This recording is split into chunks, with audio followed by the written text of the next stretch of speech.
Rome and Carthage engaged in a three-day battle known as the Battle of Canusium, often referred to as the Battle of Asculum. In the spring of 209 BC, the 10th year of the Second Punic War, it happened in Apulia. It was part of a broader Roman attack that sought to punish and subdue towns and clans that had broken with Rome following the Battle of Cannae and to cut off Hannibal's base of operations in southern Italy. The conflict between Hannibal and the Roman commander Marcus Claudius Marcellus for control of that region lasted years, and the Battle of Canusium was a chapter in that conflict. The outcome of this encounter was subject to varying interpretations by both ancient and contemporary historians, since neither side achieved a clear win and both sustained substantial losses. Although Marcellus was severely wounded at Canusium, he still delayed the movements of the core Punic troops for a while, which helped the Romans defeat Hannibal's allies in Magna Graecia and Lucania at the same time. When Fabius was consul in 209 BC, retaking Tarentum was his first goal. The duty of preventing Hannibal's Carthaginian army from aiding the city fell to his colleague Fulvius Flaccus and Marcus Claudius Marcellus, who were now proconsul. 2 legions and their allied auxiliaries made up each of the 3 generals' armies. Fulvius entered Lucania as Fabius marched on to Tarentum. In Apulia, battles were fought by Marcellus' Third Army. Fabius gave the command for a 4th troop to assault Hannibal's Bruttian allies.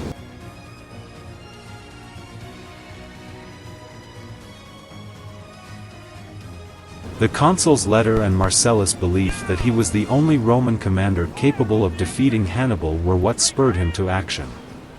He left his winter shelter as soon as there was sufficient of fodder in the fields and encountered Hannibal at Canusium.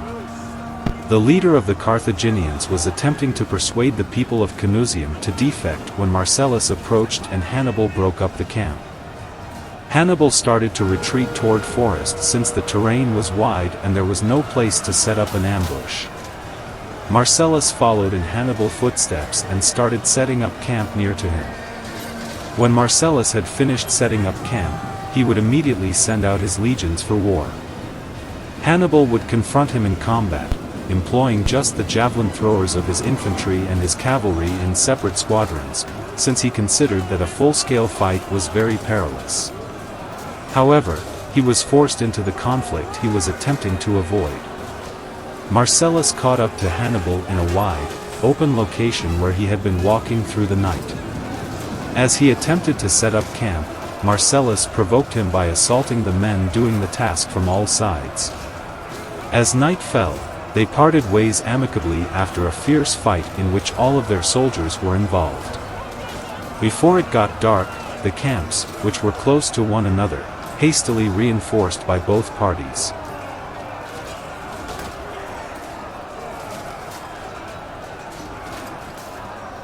The following morning at dawn, Marcellus led his troops onto the battlefield, and Hannibal did not back down. He spoke to his warriors in great detail, admonishing them to recall Trasimene and Cannae and to crush the enemy's impudence. He claimed that they were always pushing and provoking them, never letting them march in peace or set up camp, never letting them catch their breath, never allowing them look about. They were required to see a Roman army on the plains every day as the sun rose in front of them. Even one bloody fight by the adversary would make him more temperate and cautious in his subsequent actions. The Carthaginians were inspired by these exhortations and, at the same time, became weary of their adversary's impudence, who continually put pressure on and provoked them. As a result, they engaged in fierce combat. More than 2 hours passed during the conflict. Then, on the Roman side, the elite group of allies and the allied forces on the right started to fail. The 18th Legion was moved onto the front line when Marcellus noticed that. This proved to be an error, as the ensuing maneuver and the continuing Carthaginian advance threw the entire Roman army into disorder. The entire formation was knocked off balance as some were retreating in panic and others were taking their time to line up. It was then obvious that they had been beaten back, and as fear overcame their sense of honor, they started to run.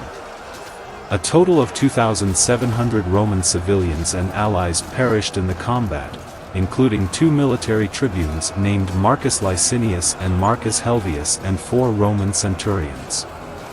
From the allied contingent that started the flight, 4 military standards were lost. On his way back to camp, Marcellus gave a speech to his troops that was so incisive and corrosive that they found it harder to take than the lost battle that had lasted the whole day. At this point, a clamor rose, pleading for pardon for the day's performance and requesting that he test the bravery of his warriors once more anytime he pleased. "Okay, fellas, I'll put it to the test," Marcellus said. "I will lead you into combat tomorrow so that you may obtain the pardon you desire as winners, not losers." The centurions of the maniples whose standards had been lost were then told to stand to one side with their swords drawn and their belts off. Marcellus also ordered that the cohorts who had lost their standards be maintained on barley rations.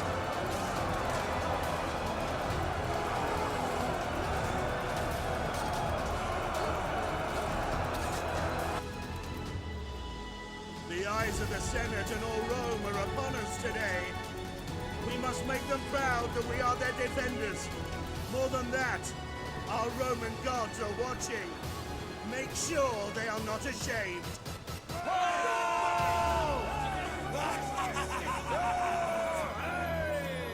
The next day, as ordered, Romans appeared armed and equipped.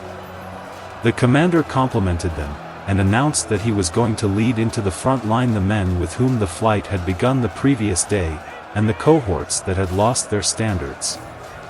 He was now making a formal declaration, he said, that they all had to fight and win, individually and together, doing their best to prevent the previous day's defeat being reported at Rome before that day's victory.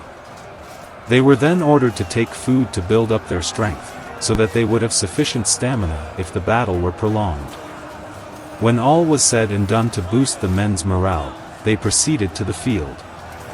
When told the news, Hannibal said, "Clearly we have an opponent who cannot endure either good fortune or evil. When he triumphs, he applies intense pressure to his victorious adversary. When he loses, he picks up the battle with his conquerors." He then led his men out while sounding the trumpet signal. The combat was even fiercer than the day before on both sides. The Carthaginians were battling to hold on to the glory earned the day before, and the Romans to erase their shame. On the Roman side, the 18th Legion was stationed on the right wing, while the left allied contingent and the cohorts that had lost their standards were fighting in the front line. The legates Gaius Claudius Nero and Lucius Cornelius Lentulus controlled the wings, and Marcellus maintained the center strong by encouraging others and observing performance. The Spanish were in the front on Hannibal's side, and they formed the core of the Carthaginian army's power.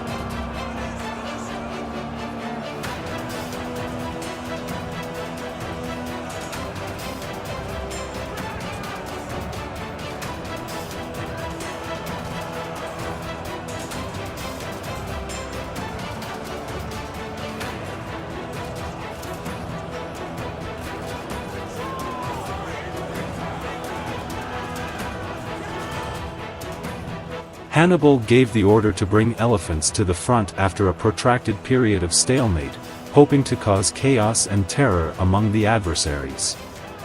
And it's true that the monsters first caused havoc with the military deployment and the lines, stomping down or otherwise scattering the troops in fear. At one point, they even made a gap in the line. In reality, if the military tribune Gaius Decimius Flaccus had not grabbed the standard of the first maniple of Hastati and ordered the maniple under that standard to follow him, the flight from there may have been more widespread. Decimius led the troops to where the huddled-up animals were creating the most commotion and instructed them to hurl their spears at them. All of their weapons made quick work of their target, as it was easy to attack such enormous creatures that were so closely clustered together at close range. Although not all of the animals were hurt, those that had weapons on their backs turned to flee and stampeded the healthy animals as well because of their unpredictable nature. It was no longer just one maniple throwing javelins at this moment. Now every single soldier was doing it, so long as he could keep up with the elephant herd that was running. The monsters immediately assaulted their own side with even more intensity, causing more destruction than they had among the enemy. When an elephant is frightened, its terror propels it forward with a ferocity that cannot be controlled by the driver on its back. The Roman troops moved forward as the animals broke through the line, and it didn't take much of a struggle to push the disorganized and terrified Carthaginians back. Marcellus then dispatched cavalry after the fugitives, and the hunt came to an end only when they were frightened back into their camp. Because two elephants had unexpectedly collapsed directly at the entrance, the Carthaginian soldiers had to rush over the ditch and the rampart to reach their camp, in addition to everything else that was causing terror and concern. The enemy suffered the largest loss of life there, with some 8,000 soldiers and 5 elephants being slaughtered. However, it wasn't a bloodless win for the Romans either. The two legions lost about 1,700 soldiers, and the allies lost more, over 1,300. There were a large number of wounded people, both Romans and allies. The following evening, Hannibal broke up the camp. Marcellus attempted to follow him, but his numerous wounds made that impossible. Hannibal's column was being followed by scouts, and the next day they reported that he was on his way to Bruttium. The Marcellus army was virtually destroyed as a consequence of the Battle of Canusium. The proconsul spared his troops, the most of whom were wounded, and retreated to Campania in accordance with Plutarch, or Apulia in accordance with Livy. He stayed idle for the remainder of the summer, allowing Hannibal to advance unhindered through southern Italy. Since Livy had claimed that Marcellus had won on the third day at Canusium, this led to accusations of poor generalship from Marcellus' political adversaries at Rome, who then petitioned the Senate and people to remove him from command. Marcellus was nonetheless re-elected consul and given permission to pursue a decisive confrontation with Hannibal the next year.